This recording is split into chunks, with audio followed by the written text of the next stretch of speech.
Welcome to the TryPod. We break down every game every week from a punting perspective, and this is the round 6 recap. What a crazy round. How many close games did we have? That was certainly one positive. I'm here solo because, as you might have just seen from that screenshot, Clarkey is probably on the floor somewhere inside GIO Stadium. Well, I think I've got to start with that one. But first things first, best bets, 2 and 2.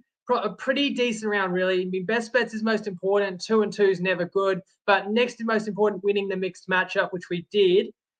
We didn't hit a same game at this round. But I think did we start 0 and 2 on the best bets as well? We did. So I guess to climb out of that, win the next 2, win the mixed matchup. And let's just talk about Raiders Titans. Let me put the screen share straight up there and bring up this ridiculous result, 21-20. Titans, obviously the Raiders just prevailed in 90 minutes. We had 2 games that went the absolute distance. I can see all the comments coming in. Clarkey will be gutted. Not good for Clarkey's mental health. Titans cooked me. And sorry, guys, sorry. Oh, the Raiders have just been awarded another 6 again, just in the last few seconds while I was talking. So they probably got about 10 times as many as the Titans. I mean, am I salty, or is that fair to say? Like, I'll start right there. As you can see on the screen, the Titans had 4 tries to 3, more tries than the Raiders. I don't know how easy it is for me to pull up like some of the other stats, but let's have a look. 60% possession to 40. Like, you don't win a game with that amount of possession. 40 minutes to 27. The Raiders completed 87%, 47 completed sets to 32, so 15 more sets. Look at the meters, 600 more running meters. I mean, what else do we need to see here? Do they keep account of the 6 agains? Because I certainly lost track of that. Penalties, more penalties by the Titans, of course. Ruck infringe. I don't actually see the 6 agains. Maybe I'm missing it. But my point is, okay, I don't want to criticize referees, and tell me if I'm being unfair, and maybe I'm just seeing it from a Titans perspective. But it's like the referees saying, "Oh, the Raiders are meant to win this game." So like, "Oh, what's the tackle count? Oh, 3. Yep, no worries. What's the tackle count? 4. Okay, set restart." Like, the amount of times that the Raiders could bring it from their own half, get across halfway. Okay, we're across halfway. It's tackle 3, 4, 5. It's a set restart. Like, the amount of 10 tackle sets the Raiders had. The Raiders had all the ball all game. So I actually thought when Kelly slotted that sideline conversion, justice was going to prevail. The Titans were going to win the game in Golden Point, which would have been, utterly deserved. I mean, what else we have to talk about that went wrong for the Titans? Jaden Campbell is out. I don't know how bad that knee injury. He looked dejected. Jaden Campbell goes out with half an hour to go. You get the Raiders' final try is literally off a set restart. The Titans are just denying them all game long. I should say the best bet was Titans plus 10.5. So I was certainly worried. At one stage, the score was 20-10, and the Titans had just defended for 60, 65 minutes straight. And I thought they'll get their backs broken now. That final try, the Schiller in the 68th minute, which literally is not even a clean line break. It's returning a short dropout when the Titans are trying to make something happen.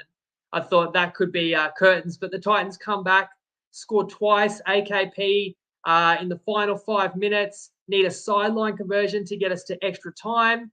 This is also after the Titans had a try disallowed, which looked fair enough, but it's like a 70-meter try by the Titans. I guess Brimson got through the line a little bit too easy, and so I almost wonder if he should have known that and then just gone down in the tackle. But of course, he feeds it on, breaks a tackle, gets it to AKP, Titans score. You think they've got a kick to go in front. No, it's taken off from its penalty Raiders. Really nothing went the Titans' way in this one. And yet it was 20 all. Let me know how you guys saw it. But first half, the notes I made was just the whole game was played in the Titans half. Yep, Raiders just got another set restart. Brimson was playing 6. Tanner Boyd was dropped. At one stage, the tackle count was 43-6 tackles in the opponent half and 19-0 inside the 20. If you didn't catch the game, I've hopefully made it pretty clear. It was all Raiders. And look, they were stronger in contact and through the middle. So they were just putting Titans under the pump. And what's funny is the Raiders' 2 first-half tries also basically came from bombs. You had directly Schiller catching a bomb and then another bomb that was dropped by Kelly, which led to then a set restart, of course, and then ultimately a Hudson Young try. So the Raiders were dominating the game 12-0 early. Was already copying it. Can't believe you took the start with the Titans. They're going to get thumped. And then the Titans got one set restart in the whole game. And I remember it well because they got it with 2 minutes to go in the half. Actually led to a chance to attack. And Foran gives a gem of a ball to Jolliffe, and it's 12-6 at the break, and Titans actually have a chance. Titans score first after halftime. It's 12-10. As I said, defended set after set after set, finally cracked, go down by 10. You think it's over. It's not. There's a couple of tries. And look, like, it's not his fault, but Kieran Foran, like, what more do you want? Like, he can't run fast anymore. He can barely move. He limps out of every tackle. Like, you get a golden opportunity to kick the winning field goal. Like, after a line break by Brimson, you can choose when to kick it. He goes early in the set, so if it's not on, don't kick it. Eat it. Pass it to a forward, go again. Third tackle in front of the sticks. And, like, I don't want to criticize a player when I could also really celebrate an amazing effort, like Chevy Stewart, or should I say Chevy Chase, in terms of his chase down. He comes at full speed, the fullback, the youngster, 18-year-old on debut, comes through with the charge down. That was going straight down the hated little, and Stewart, no relation to Ricky, saves the game there. Charge down, Titans. Field goal attempt, of course, the Titans then knock it on, but the Titans get another chance with a minute to go, and it's a little bit further out, but it's a clean pocket. There's not even any pressure, and Foran sprays the kick. Like, you need your veteran halves to step up and take the game when it's there to be taken. So that's tough because not only does that kick sail wide, the Titans then give up a line break, which was a little bit quirky to me because it looked like they thought Strange ran behind his man, so they all stopped. And when they were flat-footed, then Strange just said, well, if you're not going to tackle me, I'll run around you. Ran around them. And once he got the line break inside the Titans 30, you knew how it was going to end, didn't you? And, of course, Fogarty ices it, and the Raiders win 21-20. I mean, I didn't say anything positive about Canberra there, but, like any team with those stats and with that territory should have won this game by a lot more. I feel like the better team didn't win, but is that just me? A little bit of Titans bias. I am, I can understand you might sound biased, but of course I'm cheering on the best bet too. So I saw that one through a Titans lens, as our man Clarkey sure would have. So we'll have to hear from him on Tuesday. But at least the positive is, best bet winner there. The Titans remain the only winless team. I saw a comment, seriously, no update for Saints from last week. Is it St. George? I skipped ahead because I didn't want to bury the lead. Like, that was a pretty wild game to end the round. But now I will go back in time to Thursday night. There were so many tight games, so many talking points. I've, got some notes that I want to share, but I'd love to hear any major takeaways from yourselves as well. Damien says Casey Badger hates the Titans. Look, they didn't get many calls their way. Let me just finish it by saying that. Okay, if we move to Thursday night, this was a game where, I'm a little bit annoyed. I was so close to taking the Roosters. Of course, the line was 4.5. There was actually a +6 at $1.85 available for a few minutes, and I had it as a best bet. And then it got bet in, moved, about 7 cents on toppy just before we went live. So couldn't take it as a best bet. And I just said I lean Roosters at the 4.5, but I wasn't going to take them. I saw it ultimately being a really tight game.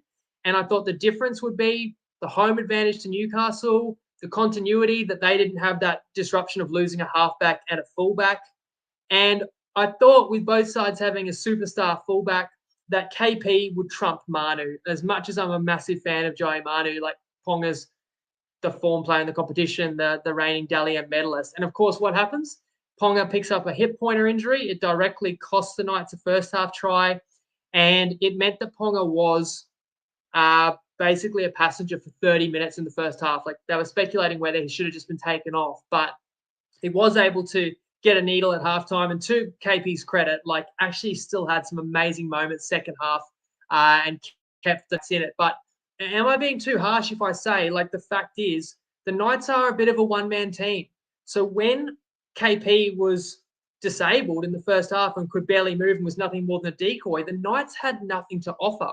and the Roosters did a lot of their damage in that period. I also just think the Roosters are the better team, and I knew that going into this, and I have the same opinion. Like every set, it just seemed to me the Roosters were rolling through the Knights and then containing Newcastle, and it felt like just hammering a nail that they were eventually going to pull the Knights apart. I was actually surprised that the Knights made that comeback. They did leave it pretty late. The Roosters try to Tupou looked to seal the game, but in a round where there were so many tight finishes, once again, like goal kicking is important. Joshua Leahy, not the first choice kicker, he nails a sideline conversion to push the Roosters lead from 6 to 8. That ends up being crucial because the Knights actually did score with a couple minutes to go, cut it to 2. And I mean, people said it was a controversial game. I don't know. Like, I suppose you could say the ref swallowed his whistle at the end. In fact, there was one line break by Ponga where he definitely got pulled down a couple of times. Some people speculated that could have been a sin bin. I thought, like, you've got to blow the penalty. I know that once you're inside the opponent's half, it's usually a set restart, but I thought the refs could use discretion. Like, if it's in the last couple of minutes of a game and you're down 2, you don't want the set restart. You want the penalty. I don't know. It wasn't even given as a set restart. So the Knights perilously close. But yeah, ultimately, if you say to me, like, the game was going to come down to which fullback outplayed the other, well, KP, as I said, was very diminished for nearly half the game, while Manu had one of the games of his life, 370 run meters. So that was the difference, the two superstars. And it was Manu that led the Roosters to a narrow but important win because that snapped a couple game losing streak for the Chooks. The next game you can actually see on the screen was another nail biter, an unexpected one, because this was the largest line of the season, Storm Bulldogs, and the Storm only winning 16-14, and it is 3 tries each. So as I said, line was 18.5 when I did the preview on Tuesday. And I did say, if the Dogs lineup remains as is, that's too many points for the Bulldogs. But the injury report was Tracy had a torn calf, Kickalm has a suspected fractured fibula. Like, I really thought a lot of Dogs players were going to come out of that lineup, and I think the bookies thought so as well. In the end, the line actually came down a little bit when it was only like Max King that got withdrawn. Other than that, the Bulldogs, yeah, they did pretty well with injuries, really. And they came to play against the Storm. I mean, it didn't go the Dogs' way early. Storm were up 10-0 at halftime. And you knew that Storm, long turnaround at home. I don't think the Storm have lost a game at home since the Dogs got them in like round 3 last year. So it's an absolute fortress, Amy Park. But then just the Dogs' ability to turn that game. I mean, from down 10-0, they scored 3 straight tries, all 3 to the Fox.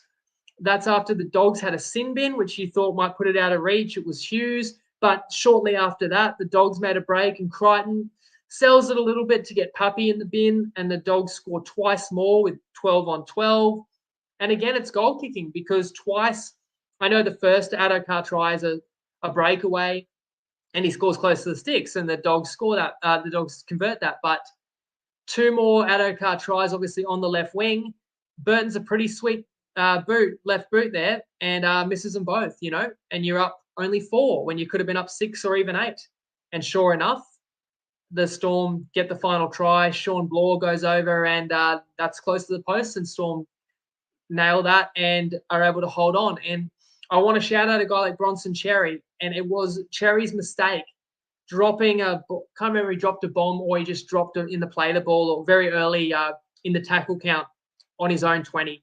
That when the Dogs had done all the hard work to get in front, Cherry's error leads to the Storm winning try. But I genuinely want to shout out Bronson Cherry because I'm watching this game thinking like he made a mistake, sure, with his decision he made, but to get 4 years, that's going to wipe out many careers. And a lot of people would probably give it away and think I've got to find a new career. But for him to gut it out, to stick at it, to make his way back to NRL, he had a great game. And he had, not only is Cherry a damaging runner, but some class touches too that were able to get the ball to Adokar. I mean, Kiraz is also a star. And on the other wing, I think he had nearly 300 meters. So tough one for the Bulldogs because they did enough to win that. It comes down to goal kicking, but also that's the 3rd game this season that the Storm have been down inside the final 10 minutes and they've come back and won it. Obviously, the Warriors game, remember, Brisbane last week as well. So I know the Storm are pretty good and tough to beat at home, but they're finding a way to pull out these narrow victories too. I'm not sure if just no one's commented for a while or if my feed has frozen there. Hopefully you can see me. Please let me know if you can. Let me keep scrolling the graphic.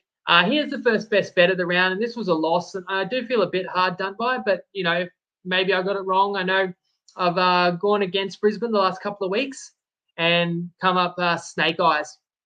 Yep, comments are still coming through. Cheers, guys. So in this case, I took the Dolphins plus 10.5, and they lost 28-14.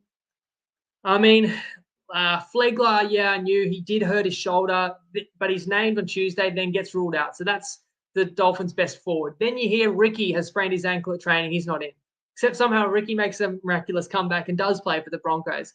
Nevertheless, even after the Finns lose their best forward, the line actually closes 8.5 or 9.5. So we get a 10.5, and there was a good chance Flegler could play at that point. So again, closing line value counts for very little. If I'm giving you a bet that is consistently 2 points shorter or inferior by the time it kicks off in terms of line value, then long term we're gonna profit. Like when I say inferior, I mean it moves the other way. So we've got a superior line, but it doesn't count for much in any one game where the result doesn't go your way.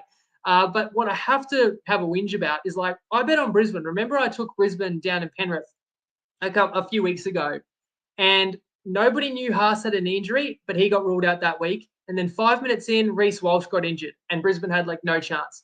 And then this time, I bet against Brisbane. Well, I lose my best forward pre-game or during the week in Flegler, and then they lose Hammer 20 minutes in, which is their best backline player, and that says a lot about limiting the Dolphins' attack. So, it's pretty brutal. These are the most important players for the Dolphins, and you still only lost the bet by 4 points. And in fact, that's how much we also lost the same game. I had a $10 same gamer, I had unders, I had a Jermaine Asako try with the better same gamer, but I also had either team 1-10. And as I said, Brisbane wins by 14. Not only that, the way that Brisbane scored their tries, I did feel was pretty unlucky. Like, I hate to use words like luck or bad luck when in the long term it's going to shake both ways. And I'll talk about where it went our way this round. But Brisbane scored off a bomb, dropped bomb. Okay, so did the Dolphins. Fair enough. You want to cancel them out. But Brisbane scored 2 tries 5 minutes apart from the Dolphins dropping the ball in attack inside the Broncos 20.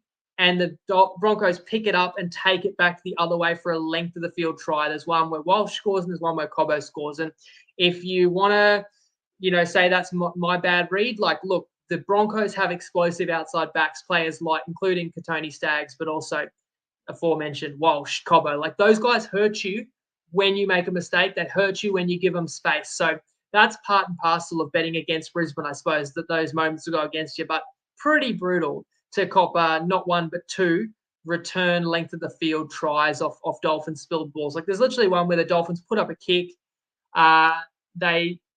Dolphins mark the ball, throw it in field, and the Dolphins winger nearly scoops it, and I think could have scored, and instead spills it, and it ends up in Walsh's hands, and it's 6 points the other way, and very demoralising at that stage of the game. So ultimately, Brisbane deserves to win. I'm just probably complaining about whether that margin could have just been a little bit tighter. But nevertheless, we lost that one.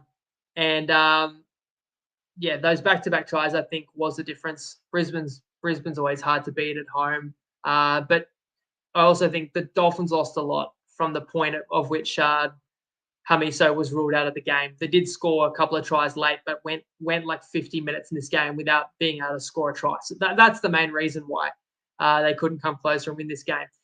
Moving to Saturday, we get another wild one. Unfortunately, I'm on the wrong side of it from a best bet perspective again. What I will just say about that is, once again, we get the closing line value. We can't eat the value. It counts for very little, but I would play that bet again. I felt the Warriors are the better team. There's no Garrick, no Saab, no Brown. I feel like that New Zealand home advantage is worth very close to 4 points. And the line was 5.5. It closes 7.5, which is a significant move going all the way through the 6. but it doesn't count for a lot when you look up and after half an hour, Manly are winning the game 16-0. And I'll give credit to all the people that challenged me and said, you've got to stop betting against Manly. Manly's in this. Manly are absolutely a match for New Zealand. The Undertaker was beating that drum. And part of me is thinking, well, Undertaker's a diehard Seagulls fan. We had lots of like robust debates about it, but it's great. I love to debate it. And I'm just saying all the reasons why I feel the line should be this and why I think it's a great bet and why I believe we're on the right side. And Matty's going the other way and why he waited till the line got to 7.5 and took Manly. And that's, I think that's great to have that discussion and plenty of people can chime in and also just read it and see what you make of it. You can decide which side of it you fall on. But this game had some twists and turns after that 16-0 start. So DCE, silences the crowd, scores the first 2 tries of the game. And someone in our group commented that they had a same game up DCE for a hat trick, 2,500 to 1 as well. So people were very interested in that one. But obviously, once New Zealand falls down 16-0 and they're a little bit shell-shocked, I'm thinking the best bet is long odds at that point. However, New Zealand scores with 3 minutes before halftime and then gets an intercept try on the stroke of halftime. So it's only 16-10, so it's anybody's game. However, it's Manly that extends their lead again and in the second half gets it out to 12. And again, you've got to talk about goal kicking because Sean Johnson scores a try that gives New Zealand the opportunity to cut it to a 1-score game, and Johnson misses the conversion from close to in front, which meant that the margin remained at 8, not 6, which was very crucial because the Warriors scored with 1 minute to go. So I'm like 90 seconds to go. Manly are up 8. The Warriors are on the attack. They end up being able to spin it to who else but DWZ, who returned for the Warriors, strengthening them as well. And then it's like with 60 seconds to go, I'm always uncertain exactly how the clock's going to play. Like sometimes it feels like the team still loses 20 or 30 seconds. As Undertaker says, I question DC's goal kicking and he did drill at least one from the sideline, of course. But yeah, I'm thinking, does New Zealand just forego the conversion because you don't want to lose like 20, 30 seconds? You want a full set to try and score a try. But somehow Johnson lines it up. The clock's not ticking, and then just drills a sideline conversion and like 3 seconds go off the clock. So New Zealand ends up with the ball with 50 seconds to go, down only 2. You're going to set up for a 2-point field goal. New Zealand gets it just over halfway. Johnson with the shot. And of course, Manly are scrambling to try and charge it down. And there's contact on Sean Johnson. The kick sprays out to the side. But some people didn't like the call. For me, I think that's how they call it these days. They protect kickers a lot more than ever before. And there's a follow through. So I can't recall the Warriors player that was trying to charge down. There was a couple, but one of them, it is unlucky because Johnson's leg obviously like follows through with the ball, and then the the Manly player's path just comes through and takes out the leg. I didn't think it was highly dangerous, but I thought it was enough to warrant a penalty. And you get the penalty from where the ball lands. So basically, the Warriors get a free 2 points that sends it to extra time. As Blanchy said, ball should be stopped every stoppage in the last 5 minutes. And I agree, just stop it completely. It's really weird how like sometimes I'll let it run a bit further. And then when the kicker is lining up, like sometimes the clock is running, sometimes it's not. So, and you wonder if home teams get an advantage there if the clock attendant is on the ball. Anyway, so we get to extra time. It's very tight. No one wants to lose it. DCE gets a shot. It's online, but it's short. New Zealand, I thought, could have won it at the end of the first period, but Tohu Harris dropped the ball in to play the ball, and they were only like 20 out. They would have definitely been able to line up and have a shot. I kept thinking for Manly, where's Luke Brooks? Like they were too conservative going 1 out on a lot of their sets. And I really felt like switch it left. You got Brooksy, who we know loves to run it. You got Turbo, who can sweep out the back there. Like make something happen. But I suppose there was a bit of rain. And at that point, you're kind of in shock. Like you don't want to lose the game. And look, nobody's happy with a draw, but it's kind of a decent point for both sides. Of course, you always say you got to wait till the end of the season and look at the ladder and then decide was it a good point or a bad point, depending on where you finish up. But from this perspective, Manly comes in the underdog, travels to New Zealand to get a draw is a good performance and is a good result. And from New Zealand's perspective, you got to say, well, we were down 16-0 and we were down 8 with 90 seconds to go. To get a draw, you've salvaged something where you could have easily lost. again, if you want me to answer for the best bet, like I'll take that again, knowing what I knew going in. You can say, look, have I underrated Manly? I think a little bit I have, but again, off a big emotional game at home, and then you go across the Tasman, no Garrick, no Saab. I thought New Zealand's a better team. I'll roll with bets like that all the time. If you disagree with me, that's why I share the premise of my bet. You might say, well, Jacob's basing this bet on thinking New Zealand is a better team than Manly. I don't agree with that. So therefore, I don't agree with the bet. Hopefully that's why it helps that there's no mystery. I really try and explain it. And I feel like people are forgetting that just in the last month, I also backed Para to beat Manly in that one. I also backed Dragons against Manly, and Dragons thumped them. Everyone seems to recall the Roosters game and obviously the one yesterday, letting me know about it. But I've actually won more best bets than I've lost on Manly games this year. So look, but I copped that one because it was a lot closer than I expected. I thought the Warriors would be in control. They were anything but. Next up, I don't even really need to scroll. You can see that their Eels 27 defeated the Cowboys 20. As James Graham, shout out the buy round, says time management dodgy. Also, it is worth mentioning, Manly lost Croker, which didn't help for sure. Look, first thing I'll say is, where was this Parramatta a week ago? In Canberra, where they're awful. What they get 40 put on them here? But we got back to the Parramatta that I kind of believe in. And I would have played them. I think if that line could have just crept a bit higher, I thought like a short line, Para plus 3.5, the bookies weren't doing you any favors. And maybe the bookies had that extra respect for Para, because I think on face value, the Cowboys looked the more enticing bet, but it doesn't always work out that way every game. It was Para that I thought was the stronger side, like back to what they love to do, offloading the ball, deliberate and desperate in defense. A team that really, really wanted to right the wrongs of the last couple of weeks with an upset loss to Tigers and then a blowout loss in Canberra, get that win. And it was a team effort. I mean, you can't single out anyone. The spine, like Gutho, again, as always, Dylan Brown was excellent. Arzi, season debut, scores the key try, kicks the field goal at the end. But Lussick, Hopgood were all impressive as well. What do you say about North Queensland? Their defense, it lets them down in some of these games. That seems to be the shortcoming of the Cowboys. And if they can get that right, I think they probably still can be a top 4 team. But I looked at like one stat that really stood out to me, because I felt like the Eels were winning the collisions. Ineffective tackles, Cowboys 22, Parramatta 4. That pretty much tells you everything right there. Now we got another game. I said this was a round of close games. Cronulla beat the Rabbitohs 34-22. This game was a lot closer than I wanted it to be, but we got the wins with the best bet, -7.5 with Cronulla. And again, that was 3 best bets in a row for the round, where we beat the market by a significant amount. -7.5 we played. It went through 8.5. It went through 10.5. And yet we needed a Bunnies spilled ball in their own in goal and Sharkies pouncing on it with 90 seconds to go to win that best bet. Like, remember how often we've mentioned now that the Bunnies haven't covered a game for 13 straight NRL matches. And this was nearly that first cover, because the margin was 28-22. And why that would have been even more brutal is that the mixed matchup was Sharks to outscore Broncos, and the Broncos scored exactly 28. So then when the Sharkies were sitting on 28, we would have lost on a tie.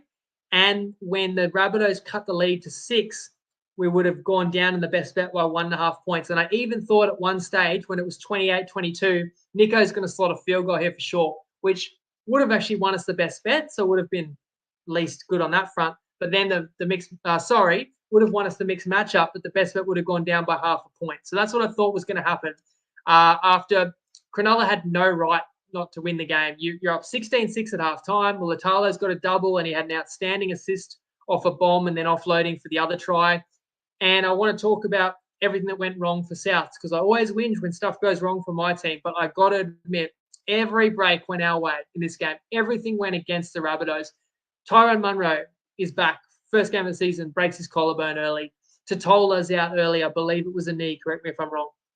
Jai Gray, we get to have a look at Jai Gray and carving up New South Wales Cup, and he was unreal. I mean, Vossi called him the road runner. I thought that was really appropriate. What an energy boost. I'm already starting to think if Gray keeps carving up for the next 2 weeks, Latrell needs to come back and play centre.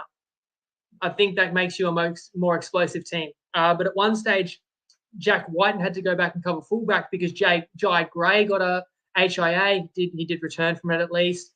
But then the biggest of all, Cam Murray fails an HIA, and that's after he had to slot to left centre and gets hit by Katoa jamming in. There was no sin bin for it and no send off, of course, but I didn't think there was anything wrong with the hit. I did not see contact to Murray's head. I almost wondered if he somehow got a concussion from like the whiplash of the tackle. I don't know. Saw some people that were saying, well, because Murray was wiped out for the game and it was a penalty, it should have been a harsher call on Katoa. That could have been a game changer if there was more action taken on Katoa. But in any case, like Souths had every right to fold with all those players out and with Cronulla building that lead. And at one stage, the lead was 28-12. And then suddenly the Bunnies keep coming. It's like the more that went wrong, the harder they fought. Suddenly, Souths are back to 28-22, have a chance to level the game, which would have just been absolutely gut-wrenching for my bets, as I said. Mixed matchup and best bet just needed one more moment. And you know what else irks me? There's a really obvious, blatant 3-on-1 strip on Nico where the Bunnies ripped the ball out. If the Sharks had got that penalty, they definitely would have taken the 2. And the ref just called play on.